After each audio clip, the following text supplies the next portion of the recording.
Today, I'm going to show you how to eliminate gamma shift forever, how to set up your viewer properly on a Mac, how to build a clean CST-based color pipeline so YouTube, QuickTime, and your monitor all show the same final image.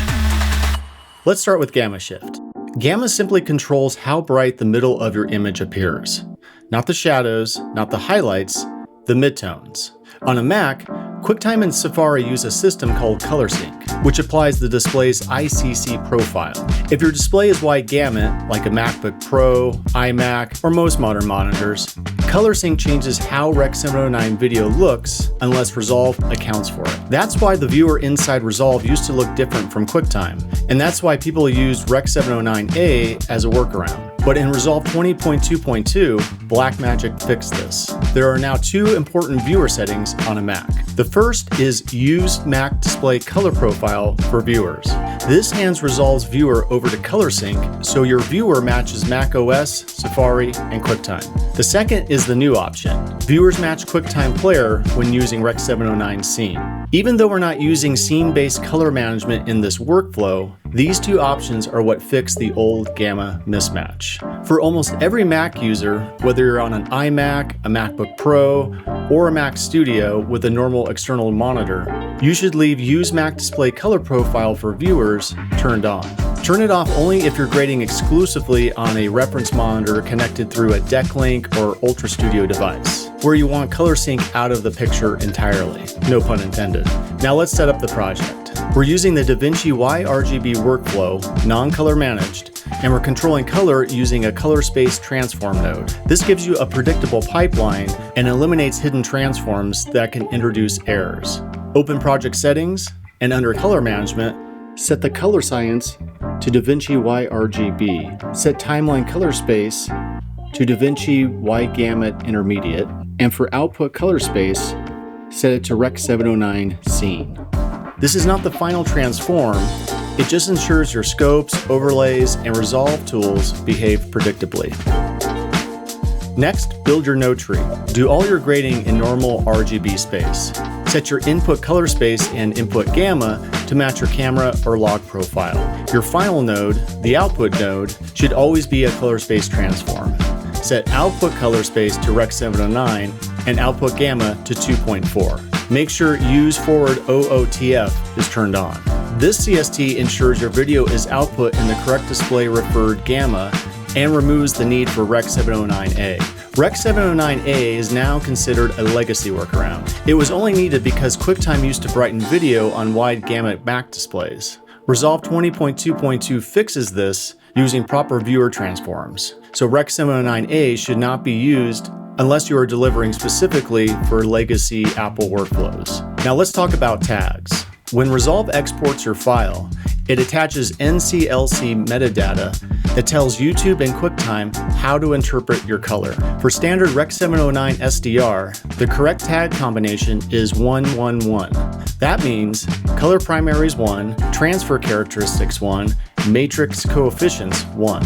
If you accidentally use 121 or 161, Safari and QuickTime may shift your gamma and YouTube may reinterpret your footage incorrectly. On the deliver page, set color space tag and gamma tag to same as project. This ensures Resolve embeds the correct Rec. 709 values. Now that we have color sorted out, let's move to export.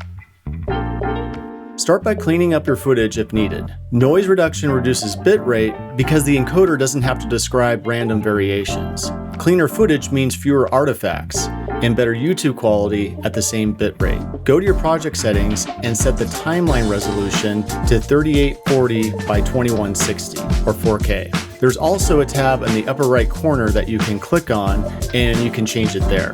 Even if your original footage is HD, exporting in 4K gives you a huge advantage on YouTube. YouTube assigns higher quality codecs and more bitrate to 4K uploads, and the 1080p playback generated from a 4K upload will look noticeably cleaner. If your footage is 1080 and you want the best possible YouTube quality, you can upscale before exporting. Superscale is only available in the studio version, which is why I highly recommend you get it. In the inspector window on the edit page, select AI Superscale. Under Superscale, select 2x Enhanced, and I just leave sharpness and noise reduction on the default settings. This is GPU intensive, so apply it at the end of your edit. Now let's export.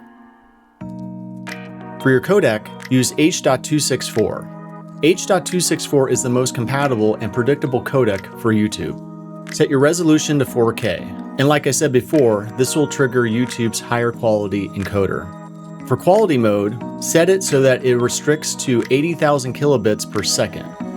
This is an upper safe bitrate that gives clean results without unnecessary file bloat. Set your encoding profile to high, and this will enable advanced H.264 features for better quality.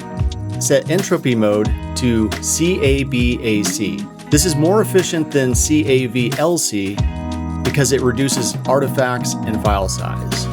Set keyframes to auto, and just let Resolve determine the optimal interval. Set frame reordering to off, as this improves compatibility and prevents playback issues. Under advanced settings, data levels can be set to auto. The idea behind this is to prevent crushed blacks or lifted highlights. As I mentioned before, color space and gamma tags just leave to same as project, and this ensures correct Rec 709 metadata for YouTube. Make sure that force sizing to highest quality is on. This ensures your 1080 to 4K upscale is the highest quality possible. Also, click on force to Bayer mode as well. Everything else you can leave off. A clean pipeline is a predictable pipeline. I would also recommend setting this as a preset so that way you can have a consistent export workflow. That's the quick export method. Now let me show you the professional method, the one that working colorists use to get the cleanest YouTube results. Instead of exporting H.264 directly from Resolve, export a ProRes 422 HQ master first. Then convert that master to H.264 using Handbrake's X264 encoder. This is the secret that most pros don't mention. Handbrake's encoder is far more efficient at preserving detail, handling motion, and avoiding blocky artifacts. Your file gets smaller, your image stays sharper, and YouTube gives you cleaner transcodes every time. I'll leave a link in the description where you can download Handbrake on your computer. Super easy. Once you've downloaded Handbrake, choose H.264, set constant quality to RF18, then use slow or slower preset for the highest quality, and then export at 4K. That's the full pipeline. Correct viewer settings, proper color management, a clean CST workflow, correct Rec 709 metadata, smart upscaling, and a professional export path that maximizes YouTube quality.